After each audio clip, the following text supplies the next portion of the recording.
worthwhile unless you take risks. Nothing. Nelson Mandela said, "There is no passion to be found playing small and settling for a life that's less than the one you're capable of living." Now, I'm sure in your experiences in school and applying to college and picking your major and deciding what you want to do with life, I'm sure people have told you to make sure you have something to fall back on. Make sure you got something to fall back on. But I never understood that concept, having something to fall back on. If I'm going to fall, I don't want to fall back on anything. I want to fall forward. I figure at least this way I'll see what I'm going to hit.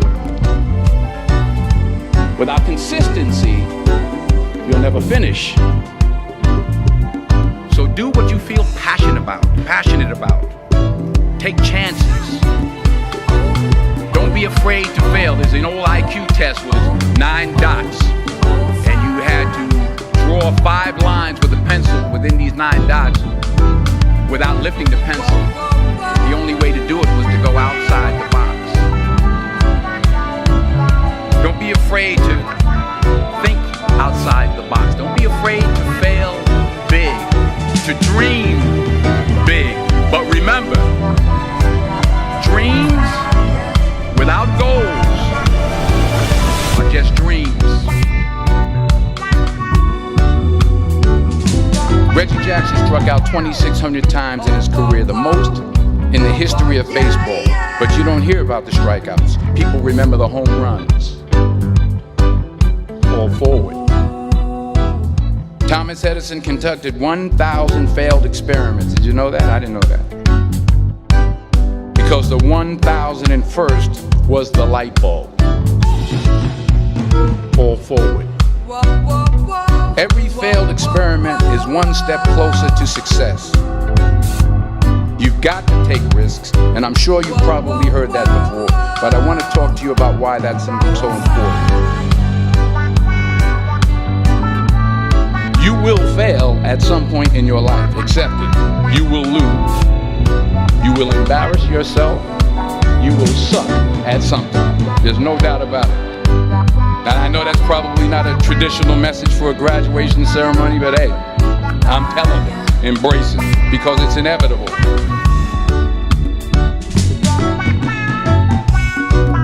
In the acting business, you fail all the time. Early on in my career, I auditioned for a part in a Broadway musical. Perfect role for me, I thought, except for the fact that I can't sing. I didn't get the job. But here's the thing. I didn't quit. I didn't fall back. I walked out of there to prepare for the next audition, and the next audition, and the next audition. I prayed. I prayed. And I prayed.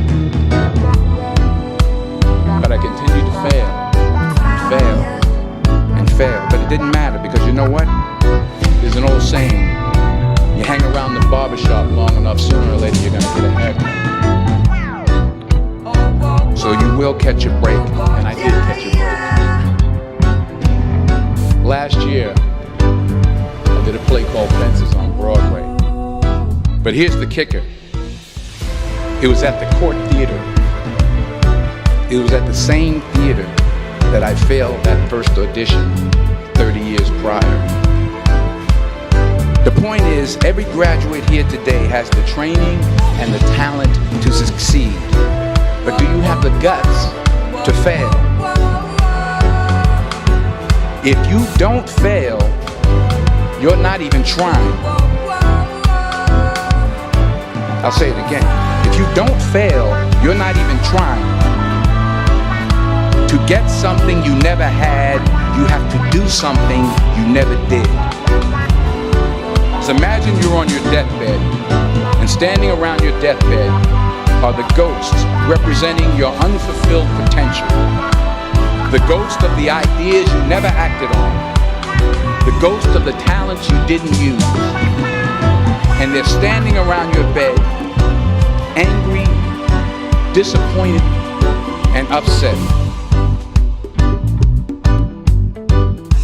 They say we came to you because you could have brought us to life, they say. And now we have to go to the grave together. So I ask you today, how many ghosts are going to be around your bed when your time comes?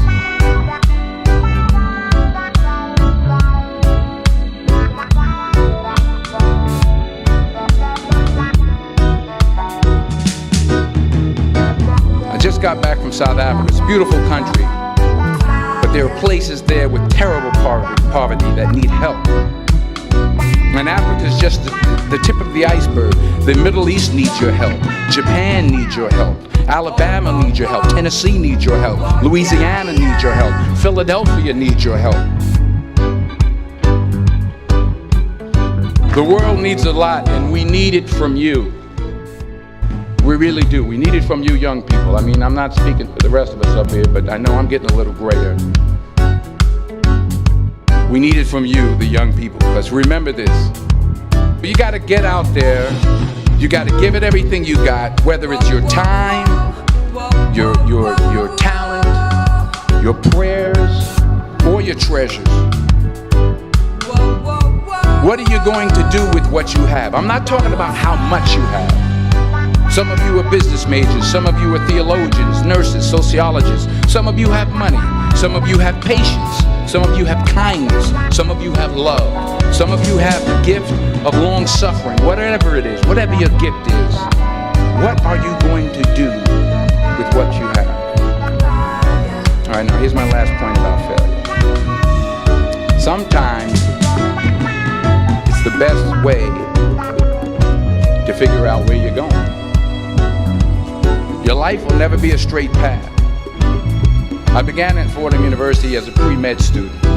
I took a course called cardiac morphogenesis. I couldn't read it, I couldn't say it, I sure couldn't pass it. So then I decided to go into pre-law, then journalism. And with no academic focus, my grades took off in their own direction. I was a 1.8 GPA.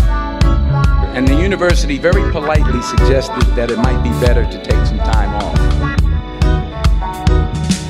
I was 20 years old. I was at my lowest point. And then one day, and I remember the exact day, March 27th, 1975, I was helping my mother in her beauty shop. My mother owned a beauty shop up in Mount Vernon. And there was this older woman who was considered one of the elders in the town. And I didn't know her personally, but I was looking in the mirror, and every time I looked through the mirror, I could see her behind me, and she was staring at me. She just kept looking at me. Every time I looked at her, she kept giving me these strange looks. So she finally took the dryer off her head and she said something I'll never forget. She said, "Young boy, I have a prophecy, a spiritual prophecy."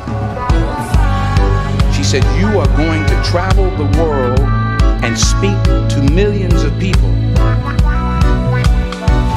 And in the years that followed, just as that woman prophesied, I have traveled the world and I have spoken to millions of people through my movies. Millions who up till this day couldn't see me. Who up till this day I couldn't see while I was talking to them. And they couldn't see me. They could only see the movie. They couldn't see the real me.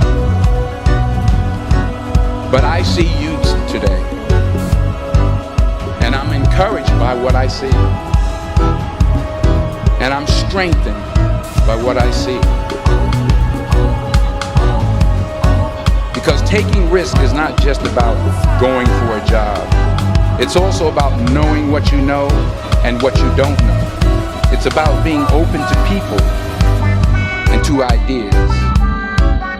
The chances you take, the people you meet, the people you love, the faith that you have, that's what's going to define you. Never be discouraged. Never hold back. Give everything you got. And when you fall throughout life, remember this: fall forward.